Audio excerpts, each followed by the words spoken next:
Movie super ಆಗಿದೆ sir, ಸಕ್ಕತ್ತಾಗಿದೆ sir. First time ಮಾಡಿದ್ರೆ ತುಂಬಾ ಚೆನ್ನಾಗಿ ಮಾಡಿದ್ದಾರೆ. ಶಿವಣ್ಣ ಆಕ್ಟಿಂಗ್ ಅಂತೂ ನೆಕ್ಸ್ಟ್ ಲೆವೆಲ್ ಇದೆ, ಸೂಪರ್ ಸರ್. ಉಪೇಂದ್ರ ಬಗ್ಗೆ ಮಾತಾಡಂಗೆ ಇಲ್ಲ. ಮೂವಿ ಮಾತ್ರ ಅದ್ಭುತವಾಗಿದೆ. ಕರ್ಮ ಮತ್ತೆ ಫಲ ಎರಡರ ಬಗ್ಗೆ ಅರಿವನ್ನ ಮೂಡಿಸಿದ್ದಾರೆ. ಮನುಷ್ಯ ಎಷ್ಟು ಎಡವಟ್ಟುಗಳನ್ನ ಮಾಡ್ಕೊಂಡು ಮಾಡಕ್ ಹೋಗ್ತಾ ಇದೀನಿ ಅಂತ ಅಚ್ಚುಕಟ್ಟಾಗಿ ತೋರಿಸ್ತಾರೆ. ಅದೇ ಶಿವಣ್ಣ ಅವರ ಆಕ್ಟಿಂಗ್ ಮಾತ್ರ ಸೂಪರ್ ಆಗಿದೆ. ಇಬ್ರು ಮತ್ತೆ ಇದು ಯಾರು ನಮ್ಮ ಉಪೇಂದ್ರ ಅದ್ಭುತವಾಗಿ ಇಬ್ರು ಆಕ್ಟಿಂಗ್ ನೋಡ್ತಾ ಇದ್ರೆ ಮೈ ಜುಮ್ ಅನ್ಸುತ್ತೆ. ಇಂಟರ್ವಲ್ ಆದ್ಮೇಲಂತೂ ಮೈ ಜುಮ್ ಅನ್ಸುತ್ತೆ. ಒಂದೊಂದ್ ಕ್ಷಣನು ಹೇಗಿರುತ್ತೆ ಅಂದ್ರೆ ಫಿಲಮ್ ಎರಡ್ ಕಣ್ಣು ಸಾಲದು ನೋಡಕ್ಕೆ. ಕನ್ನಡ ಸಿನಿಮಾ ಇದೇ ತರ ಬೆಳಿಬೇಕು, ಇದೇ ತರ ಮುಂದುವರಿಬೇಕು, ವೈರಸ್ನ ಅವಾಯ್ಡ್ ಮಾಡ್ಬೇಕು. ಎಲ್ರು ಕನ್ನಡ ಚಿತ್ರಗಳನ್ನ ಪರದೆ ಮೇಲೆ ಬಂದು ನೋಡಿ, ಮೊಬೈಲ್ ಅಲ್ಲಿ ಆದಷ್ಟು ಅವಾಯ್ಡ್ ಮಾಡಿ.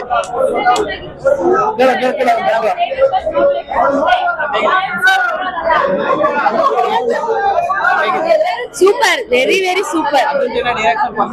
ಹೌದು, ನಾವು ಇಷ್ಟೊಂದು ಚೆನ್ನಾಗಿರುತ್ತೆ ಅಂತ ಅನ್ಕೊಂಡಿರ್ಲಿಲ್ಲ. ಇಷ್ಟೊಂದು ಚೆನ್ನಾಗಿದೆ ಅಂತಂದ್ರೆ ಎಲ್ರು ಥಿಯೇಟರ್ ಬಂದು ನೋಡ್ಲೇಬೇಕು. ಶಿವಣ್ಣಂಗೆ ಜೈ. ಶಿವಣ್ಣ ಆಕ್ಟಿಂಗ್ ಸೂಪರ್ ಅಣ್ಣ. ಲಾಸ್ಟ್ ಕ್ಲೈಮ್ಯಾಕ್ಸ್ ಫೈಟ್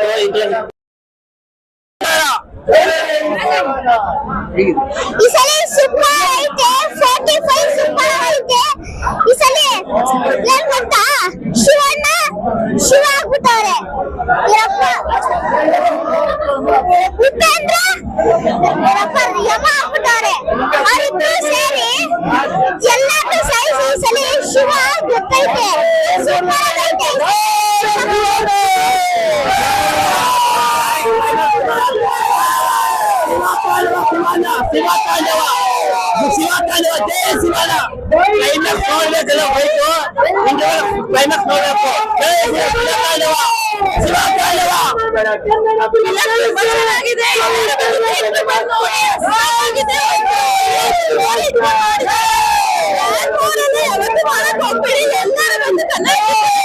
ನೋಡಿ ಆರೈಸಿ ಅಷ್ಟೇ. Thank you. ಜೈ ಶಿವಣ್ಣ.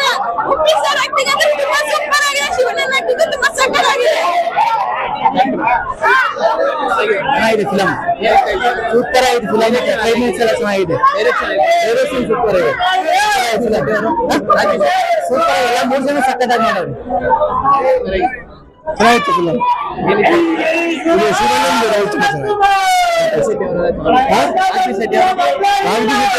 ಮೇನ್ ಕತೆ ಎಲ್ಲ ಪ್ರತಿಯೊಬ್ಬ ಕೂತ್ಕೊಂಡಿರೋ ಒಂದು ಅವನ್ ಜರ್ನಿನೇ ರಿಫ್ಲೆಕ್ಟ್ ಮಾಡ್ಕೋಬಹುದು, ಅವನದೇ ಜೀವನ ರಿಫ್ಲೆಕ್ಟ್ ಮಾಡ್ಕೋಬಹುದು. ಆತರ ಕತೆ ಫಸ್ಟ್ ಟೈಮ್ ಮಾಡಿದ್ದಾರೆ ಅರ್ಜುನ್ ಜನ್ಯ. ಹೋಗ್ತಾ ಹೋಗ್ತಾ ಒಂದ್ ಕತೆನ ಎಷ್ಟು ಚೆನ್ನಾಗಿ ಸ್ಟಿಚ್ ಮಾಡೋದು ಕಲ್ತ್ಕೊತಾರೆ. ತುಂಬಾ ಚೆನ್ನಾಗಿ ಸರ್, ಸೂಪರ್ ಆಗೈತೆ. ಆಕ್ಟಿಂಗ್ ಎಲ್ಲಾರ್ದು ಚಿಂದಿ ಆಗೈತೆ. ಅರ್ಜುನ್ ಜನ್ಯ ಕತೆ, ಚಿತ್ರಕಥೆ, ನಿರ್ದೇಶನ ಎಲ್ಲ ಮಸ್ತ್ ಆಗೈತೆ ಸರ್. 100% ಗ್ಯಾರಂಟಿ. ಅಲ್ಟಿಮೇಟ್ ಸರ್, ಒಬ್ಬರದಿಂದ ಒಬ್ರು ಹೇಳಂಗಿಲ್ಲ. ಎಲ್ಲಾರದ್ದು ಸಕ್ಕಾಗಿದೆ ಆಕ್ಟಿಂಗ್. ಚೆನ್ನಾಗಿತ್ತು. ಮಸ್ತಾಗೈತೆ. ಜೈ ಸುರೇಶ್ ಕುಮಾರ್ ಜೈ.